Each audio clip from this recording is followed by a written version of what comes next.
আল্লাহর ঘর।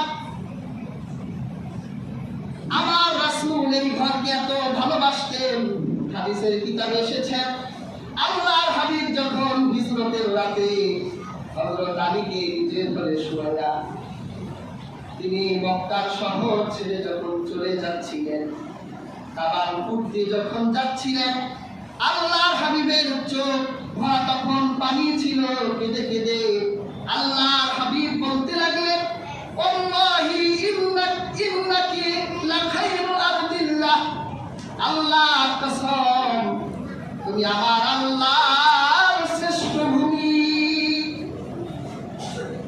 ওয়া আহাব্বু আরদিল্লাহি ইলাল্লাহ, আল্লাহর এই পৃথিবীতে যত জমিন আছে সব জমিনের ভিতরে তুমি শ্রেষ্ঠ জমিন।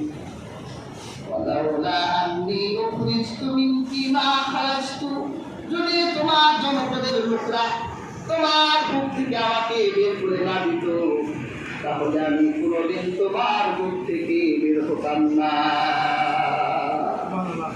আমার রাসূল মক্কাকে এত ভালোবাসতেন, আমার রাসূল বলেছেন, যদি তোমার দুষ্ট ছেলেগুলো যদি আমার ব্যাপারে ষড়যন্ত্র না করত, তাহলে আমি কোনোদিন মক্কা তোমার বুক থেকে বের হতাম না।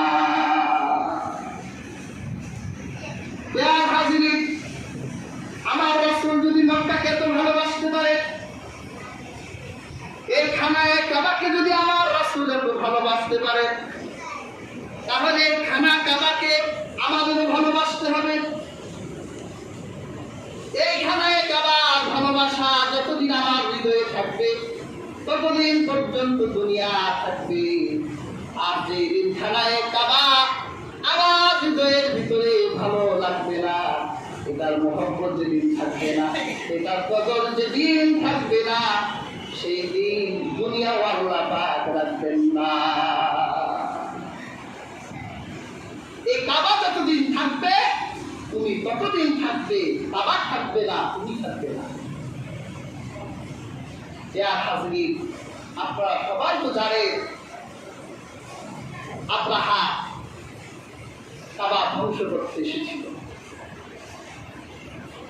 আব্রাহা একটা সমস্যা ছিল যে মানুষ আমাকে ইজ্জত করবে আর আমার নির্মিত ঘরটাকে ইজ্জত করবে। আল্লাহর একটা ঘর আমার ঘরের ইজ্জত নষ্ট করতেছে, তাহলে আল্লাহর ঘরটা বিয়ে করে দিলেই আমার ঘরকে ইজ্জত করবে, আমাকে ইজ্জত করবে। আল্লাহ পাক আব্রাহার এই ষড়যন্ত্র জানলেন। আব্রাহা হাতি নিয়ে এসেছিল, আল্লাহর ঘরকে পৃথিবীর মুখ থেকে মুছে দিল।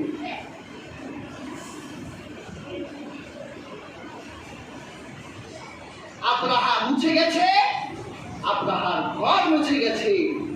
সমহিমায় সম্মানে আল্লাহর ঘর দাঁড়িয়ে আছে, কিয়ামত পর্যন্ত আল্লাহর ঘরে দাঁড়িয়ে আছে।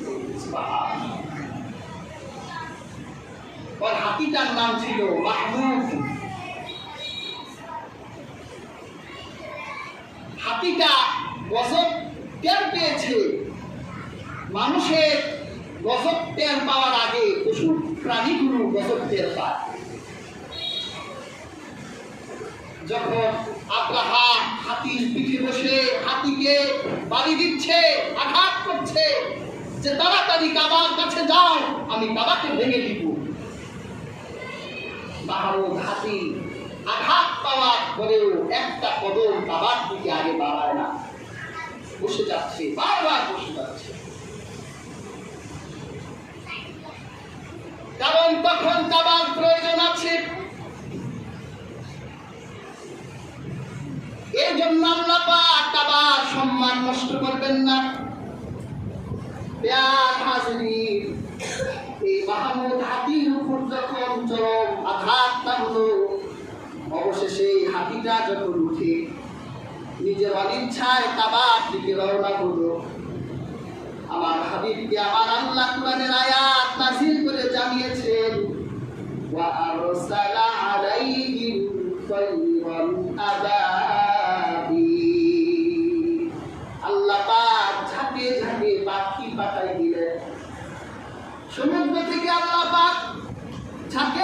পাখি পাঠাই দিলেন।